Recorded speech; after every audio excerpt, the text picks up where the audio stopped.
Good morning, everyone. My name is Dr. Tuwana Wingfield, and I am a full-time adjunct faculty in the Department of Human Services at Purdue University Global. The position I'm going to talk with you about today is my first administrative role in human services as a lead quality improvement associate. What that means is that I was responsible for auditing all of our client programs through this large child welfare organization in the state of Illinois. I was responsible for all of the Chicagoland area, as well as Mid Central Illinois and a residential facility. The main responsibilities in a typical week, it depended. Every day we were going in and preparing for our next round of quarterly reviews. The quarterly review consisted of pulling random draws for different clients that we were going to review their client records and notifying the programs that we were coming to their site in order to conduct this review. It was a peer review process. So let me explain that. Peer review process meaning you would have various programs reviewing each other's work. The goal was to ensure that client safety and that documentation was appropriate so that the agency could continue to get funding from Medicaid as well as other funding sources. The skills that were necessary to succeed in this position were attention to detail, time management. Time management is huge in any position that you're going to hold in human services. You have to know how to balance your schedule. And for me, it was critical because I had to travel all throughout the state of Illinois to schedule these peer review visits, to contact all of the site directors and program directors to let them know that I was coming. So, communication skills are definitely essential. And you also have to have an ability to build rapport and establish relationships. So, having good working relationships with your colleagues goes a long way. And I will share this with you. People were not particularly happy to see me when I would come out on site to review their files, but to soften or sweeten the deal, I would bring food.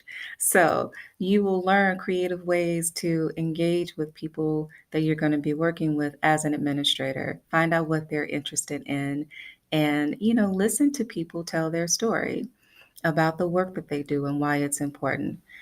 One of the things that I liked least about my work, and I'm going to start with what I didn't like and go into what I enjoyed the most, but what I didn't like the least was probably all of the paperwork. You have to be able to manage your paperwork and stay on top of it. And so there were executive reports that I had to write. There were white papers that I had to put together, narratives that I had to draft for our accrediting body. We were accredited by the Council of Accreditation.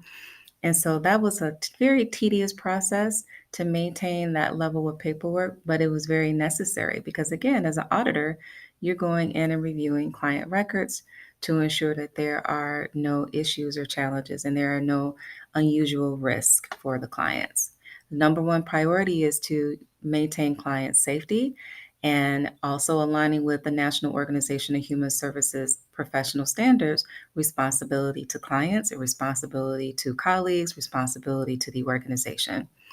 One of the things that I found most enjoyable about the work were the people. I had an opportunity to interact and engage with people all across the state of Illinois. And again, as I mentioned before, listening to their stories about how they got into the field, what they enjoyed most about their work. It helped me to understand why my work was so important. Because if I didn't have a clear understanding of the programs in which I was auditing, how can I actually audit those records with a clear understanding of the work that they do and the amount of time that goes into doing their work?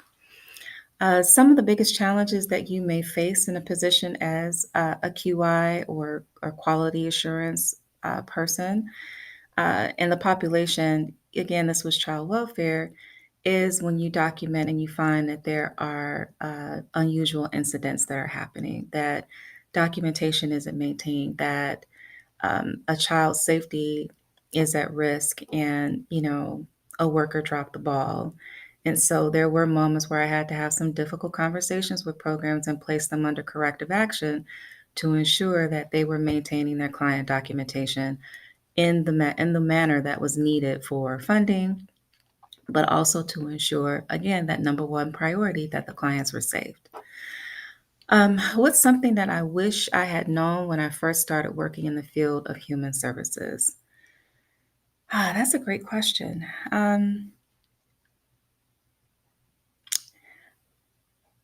We can tell you that it's going to be hard, right? But I think level of difficulty or how difficult the work is going to be, how challenging, how emotionally draining at times it can be. Um, it varies by person, and so I care so much about the work that I do that, because I didn't start off as an administrator. I started off as a direct service worker and then went into administration because my belief is that you need to understand the work first before you go into an administrative role. But I would say understanding that our clients are have experienced some of the most traumatic things in their lives, and yet they are still here and they're still fighting and they're still pushing for a better life. And so understanding what that toll can take on you if you don't put in the proper mechanisms to take care of yourself, it could you can struggle with compassion fatigue and burnout. And so I wish I had known how important it was to take care of myself as I, navigated these various roles in my career. Because when I was going through my program for my master's degree, we didn't have a lot of discussion about self care. Self care didn't really come into play until well after I graduated with my graduate degree. And so, really having a plan in place to understand how to take care of yourself to deal with the emotional toll at times, the buildup, because it's quite natural to have a genuine feeling of empathy and sympathy as you are working with clients and understanding all of the things that they've been challenged by. Let's see. The next question is, what advice would I give to human services students or for graduates about to enter the field? Enjoy the journey. Uh, your journey is going to be very different than what my journey is and what my colleagues' journeys have been that have shared their experiences with you. Enjoy the journey. Plant seeds of hope. Um, take time out to take care of yourself and utilize supervision and really talk about the things that you're wrestling with. So supervision, consultation has helped me so much in my career to just, commune with others who have gone through similar things. And so have fun, enjoy the journey, take time to take care of yourself, utilize clinical supervision. I'm sure there are other pearls of wisdom that I can give you, but those are some top ones for me. So it's been a pleasure talking with you all, and I wish you nothing but success in your field and in your future. Bye.